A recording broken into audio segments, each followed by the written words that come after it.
Selamat berjumpa kembali saudara-saudara sekalian. Welcome everyone and good to see you all again. Saya Paul dan ini istri saya Santi. Kami ingin mengajak saudara untuk berbakti bersama, memuji nama Tuhan dan nanti merenungkan juga firman Tuhan. We would like to invite you to worship the Lord together and to praise His name and later to hear His word for us. Nah, saudara, lagu pertama yang akan kami bawakan adalah Sungguh Ku Bangga Bapa. The first song that we will sing is How Proud We Are, O Heavenly Father. Dan disusul dengan lagu Kami Menyembah-Mu. And the second song that we'll sing is We Worship You, O Lord.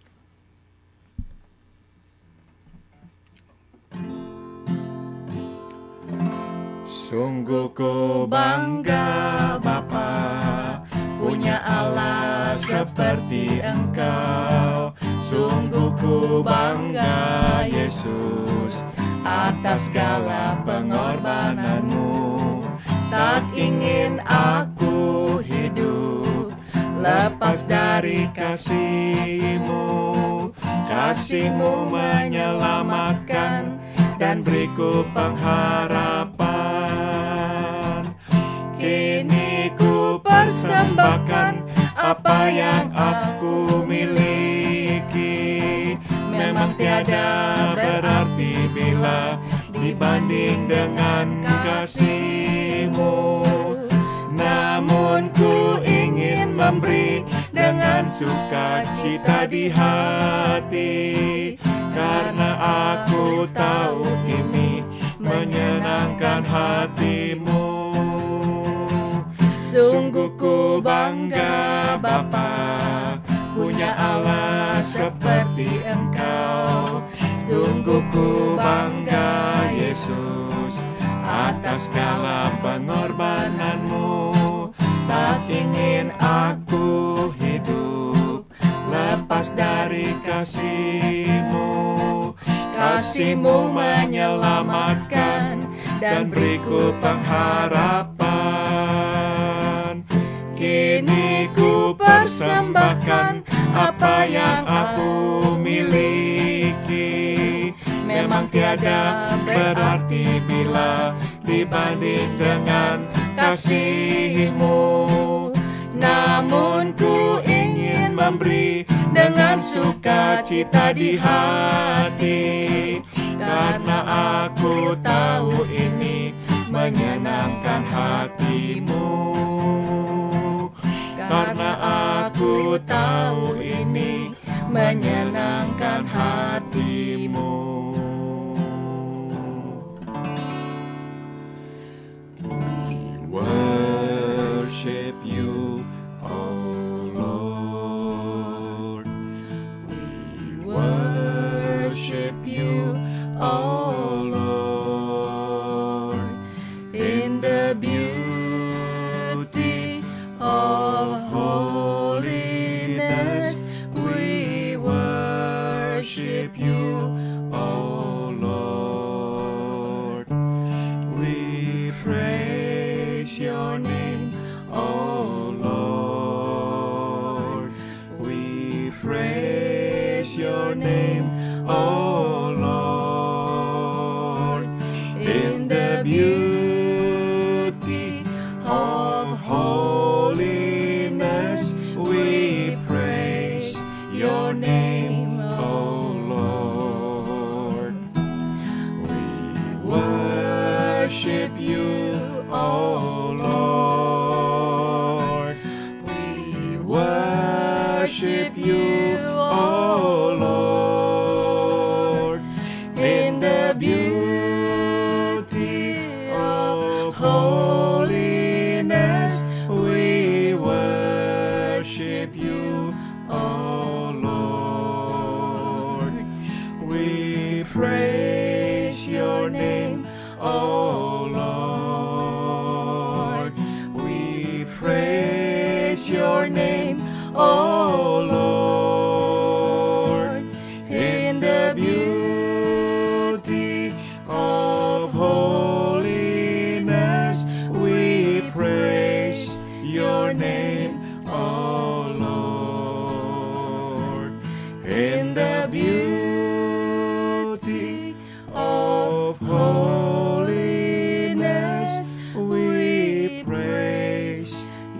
your name, oh Lord.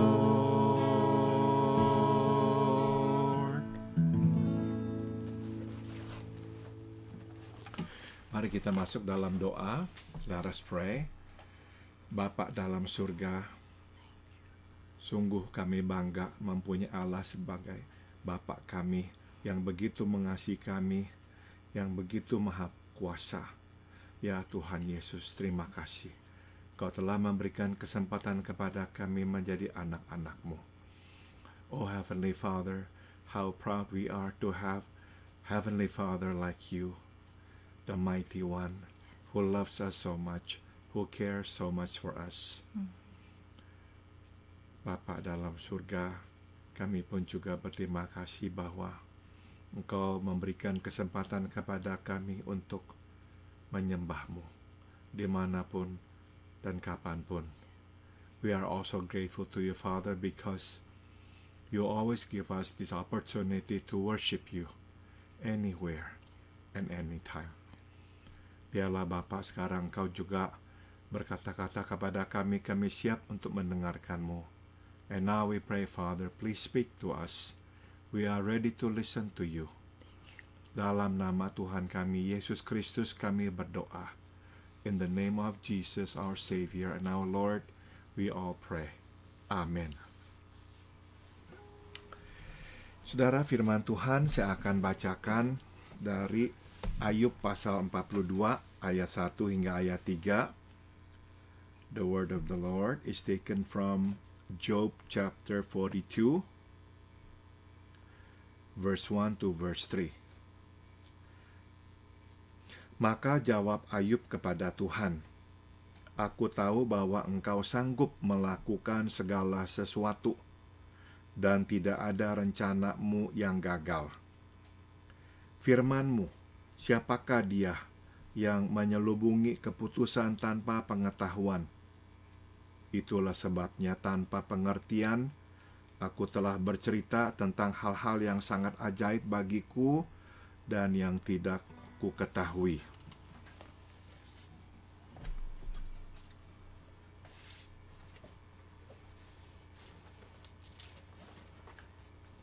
Job 42 verse 1 to verse 3.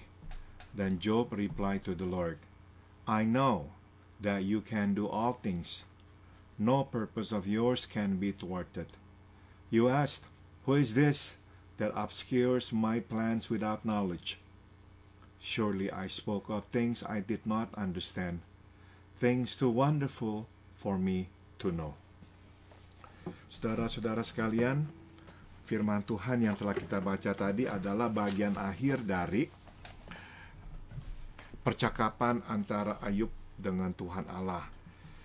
The 3 verses that we have read is actually part of the last conversation that Job had with the Lord God.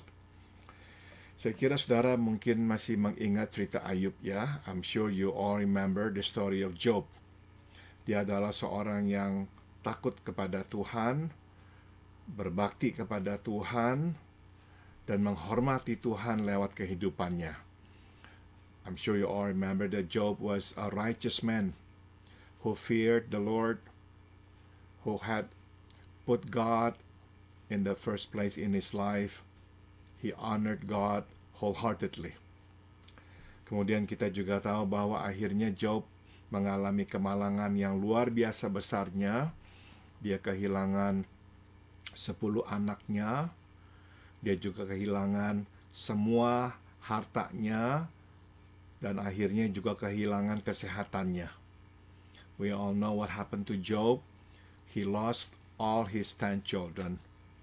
He lost all his wealth, all his possession, and in the end, he also lost his good health. He was sick.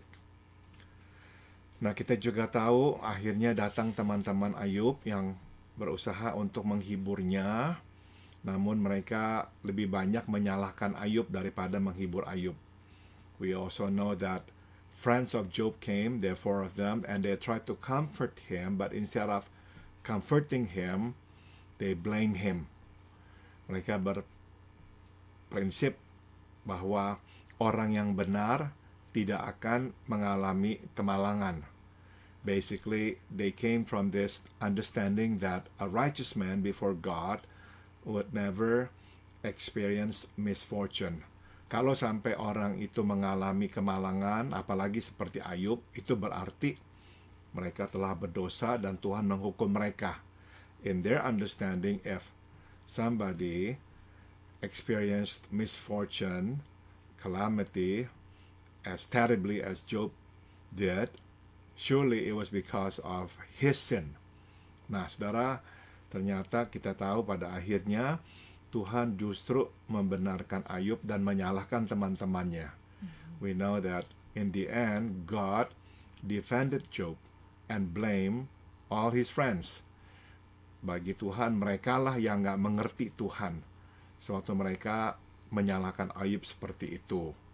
To God, their verdict, their blaming Job, actually demonstrated their lack of understanding of who God was. Nah, jadi justru Tuhan berkata, meskipun Ayub itu memang ya seolah-olah berdebat dengan Tuhan, membela dirinya, tapi justru Ayub itu sebetulnya benar. Ayub tidak berdosa dalam pengertian kemalangan yang dialaminya bukanlah akibat dari dosanya kepada Tuhan. Ya, in the end, God proved him right that he was righteous, and all the misfortune that he experienced was not a result of his sinning against God. Nah, saudara, ada pelajaran yang bisa kita petik dari kisah Ayub ini. There are several lessons that we can glean from the story of Job. Saudara, yang pertama adalah kita bisa melihat bahwa Tuhan akan selalu bukan saja beserta dengan kita, tapi akan menyediakan kekuatan bagi kita sewaktu kita ini benar-benar merasa tidak lagi mempunyai kekuatan karena hantaman badai kehidupan. The first lesson that we can glean is this, that God will not only be with us, but He will also give us strength to endure the pain and suffering that we must go through. Nah, saudara, kita ini di dalam kesusahan yang sering muncul dalam pemikiran kita adalah Tuhan meninggalkan kita. Oftentimes what comes to mind when we are suffering is that God has abandoned us. Dari kisah Ayub kita tahu bahwa Tuhan memegang kendali atas apa yang terjadi dalam hidup Ayub dan dia mengetahui semua yang dialami oleh Ayub. From the story of Job, we know that everything that happened to Job was in the plan of God and that he was watching over everything that took place in Job's life. Kedatangan teman-temannya juga adalah bagian dari rencana Tuhan buat Ayub.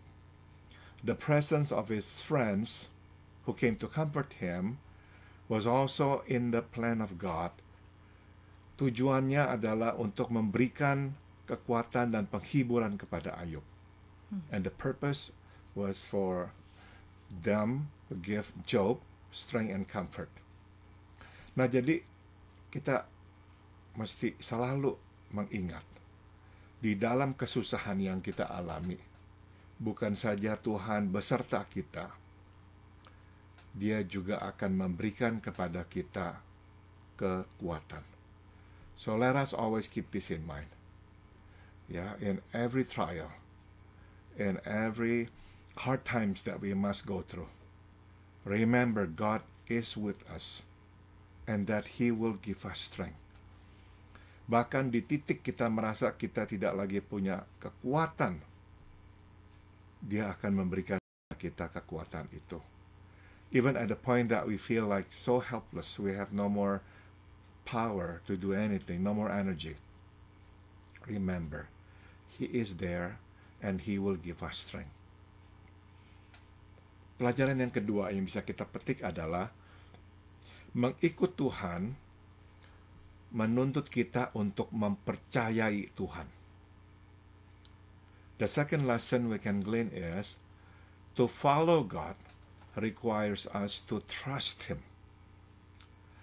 Saudara, betapa sulitnya mempercayai bahwa Tuhan itu baik bila kita berada di dalam posisi Ayub.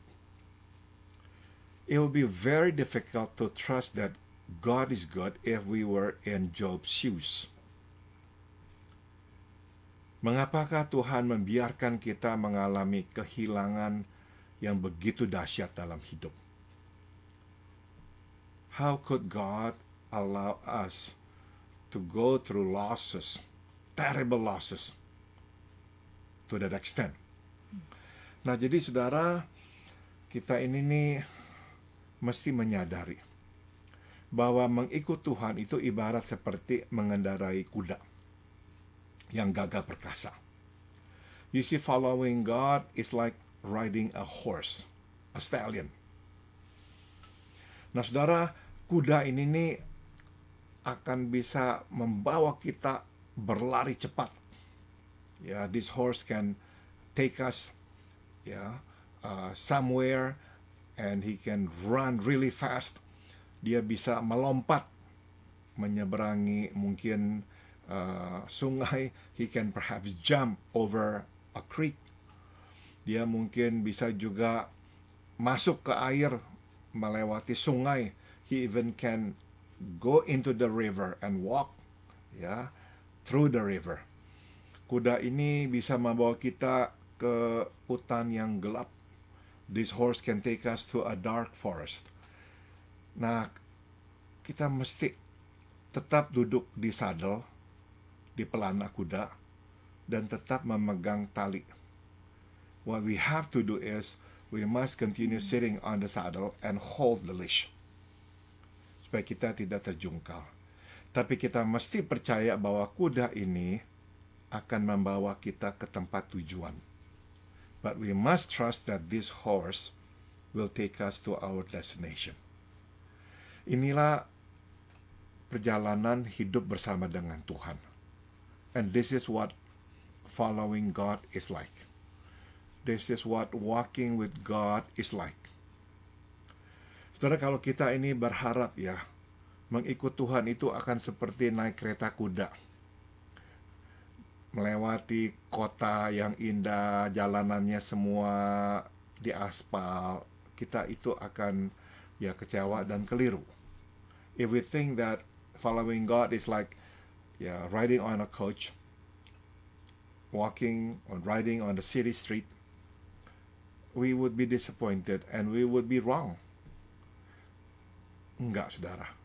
Mengikut Tuhan benar-benar seperti naik kuda yang gagah perkasa itu. Following God is like actually riding a stallion. Sometimes it gets really scary.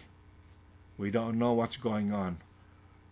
But we must trust that we are going to get to our destination. Kita tapi mesti percaya bahwa kita akan tiba di tempat tujuan. Tuhan akan membawa kita ke sana. Sebab kita mesti percaya bahwa rencananya ada. Bahwa Dia tetap baik. We must trust that there is a plan of God through everything that we are having or going through, and He is good. Itu sebab Ayub berkata, tidak ada rencana Tuhan yang dapat digagalkan. Tidak ada. And that's why in the end Job said that. Nobody can thwart the plan of God. Nobody. Nah, jadi saudara, apapun yang menimpa kita, percayalah bahwa Tuhan baik, bahwa Dia mempunyai rencananya. So whatever happens to us, we must keep this trust alive, that He is good and that He has a plan through all of this. Pelajaran yang ketiga yang bisa kita petik adalah kehilangan tidak berarti akhir dari hidup kita. The third lesson we can glean is this: the loss is not the end of our life. Saudara, di akhir kitab Ayub kita akan dapat membaca bahwa Tuhan menggantikan anak-anak Ayub. Tuhan memberikan 10 anak kembali kepada Ayub. Tuhan juga memberikan ternak-ternaknya 2 kali lipat. Jadi yang 500 jadi 1000, yang 3000 menjadi 6000. Ya, those that he had doubled up. 500 became 1,000, 3,000 became 6,000. Saudara, maksudnya bukannya pokoknya apa yang kita hilang akan Tuhan gantikan persis 2 kali lipat. Of course, the point is not that whatever it is that we lose, we will get it double. God will replace it double. That's not the point. The point adalah bahwa kehilangan yang kita alami bukanlah akhir hidup kita. The point is that the loss that we have experienced is not the end of our life. Tuhan mempunyai rencana lebih daripada kehilangan itu. God's plan covers more than just that loss. Kehilangan itu bagian rencana Tuhan. Yes, the loss is a part of God's plan.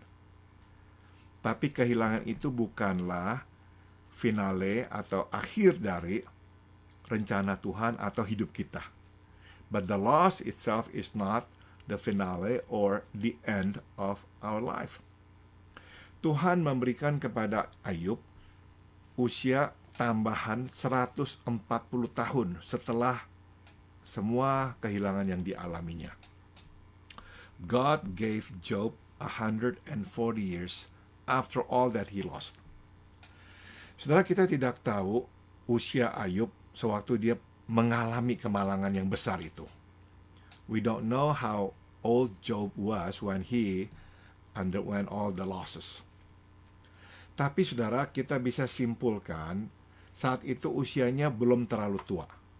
But what we could say is that at that time, he was not that old. Kenapa saya bisa berkata begitu? Sebab di pasal 1 kita bisa baca bahwa Ayub itu berdoa buat anak-anaknya. Tidak ada sebutan anak-anaknya sudah berkeluarga dan dia sudah punya cucu. There is no mention of his children having families and having children of their own. Tapi di pasal 42, akhir kitab ini, dikatakan di Alkitab, Ayub melihat keturunannya sampai ke generasi keempat. But at the end of the chapter 42, we can read that Job saw the 4th generation of his descendants. Jadi kita bisa katakan yang Tuhan tambahkan kepada Ayub setelah kemalangan dan kehilangan yang dialaminya benar-benar berlipat ganda. What we can say is that after he lost all that he lost, God added more to him, much more so. Ya, not only double, much more so. Tapi sekali lagi yang saya mau ingatkan adalah pelajaran yang penting yang perlu kita camkan adalah kehilangan yang kita alami bukanlah akhir hidup kita.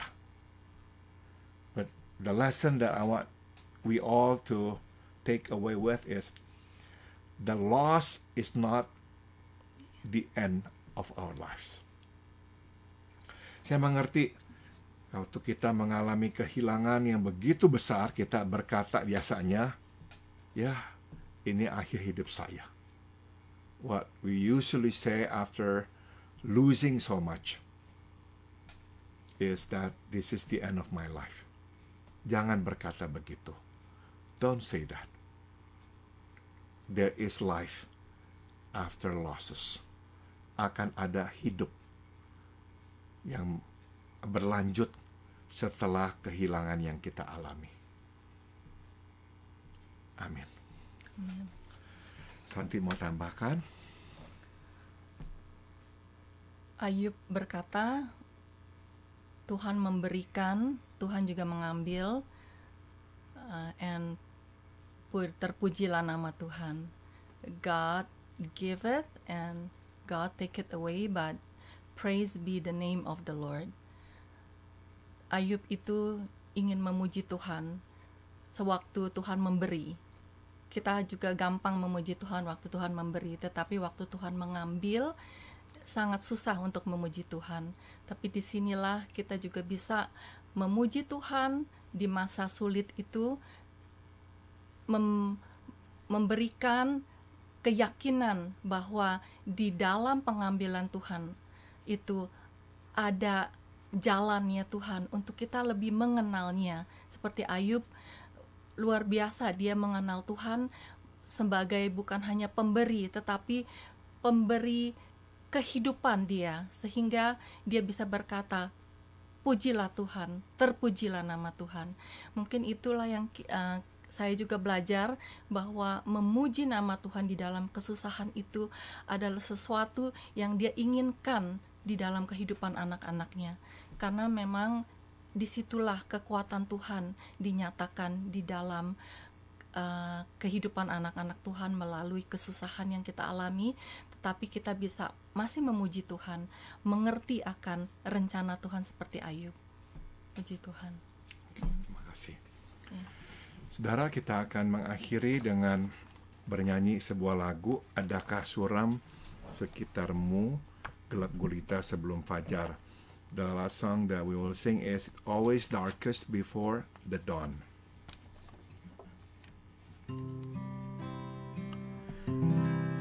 Adakah suram sekitarmu, tiada nampak langit biru, kepada Yesus bersandarlah, kasih kuasa-Nya tak berubah. Gelap gulita sebelum fajar, teruslah maju, jangan gentar. Tuhan selalu ada dekatmu. Gelap gulita sebelum fajar, Ia pun dengarkan segala kesah. Baik kepadanya kau berserah, setiap sesuatu di tangannya. Ia tak lupakan di kau juga. Gelap gulita sebelum fajar, teruslah maju, jangan gentar. Tuhan selalu ada dekatmu. Gelap gulita sebelum fajar. Are you discouraged and are you blue? Are clouds obscuring the sun from view? Keep trusting Jesus, though storms assail. You have His promise, He will not fail. It's always darkest before the dawn. Don't be discouraged, but carry on. He'll not forsake you, the sun will break through. It's always darkest before the dawn. He knows your heartache, He understands. Just put your problem in His great hands. No trouble meets you, but in His will. He's not forgotten, He loves you still. It's always darkest before the dawn. Don't be discouraged, but carry on. He'll not forsake you. The sun will break through. It's always darkest before the dawn. It's always darkest before the dawn.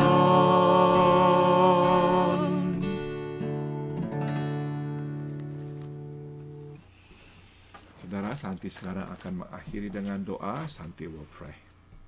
Bapa di dalam surga, terima kasih. Engkau begitu kuasa sehingga Engkau bisa memberi segala seisi dunia, tapi Engkau juga berkuasa untuk mengambil apapun yang Engkau mau ambil. Tetap kami mau mengucap syukur. Ya Tuhan, matamu tertuju kepada hati yang rendah hati, hati yang berharap kepada Tuhan. Biarlah Tuhan, kami mau terus berharap pada Tuhan di tengah hari ataupun di malam gelap, karena disitulah pengharapan kami dan disitulah kekuatan kami. Terima kasih ya Tuhan untuk semua anugerah-Mu, semua yang Kau sudah berikan pada kami. Kami juga mau siap, apapun yang Tuhan mau ambil, kami mau serahkan, karena Engkau yang punya segala-galanya. Dan kami pun juga sudah mempunyai hidup di surga nanti. Terima kasih. Dalam nama-Mu, nama yang berkuasa, kami sudah menyerahkan semua. Amin. Amin.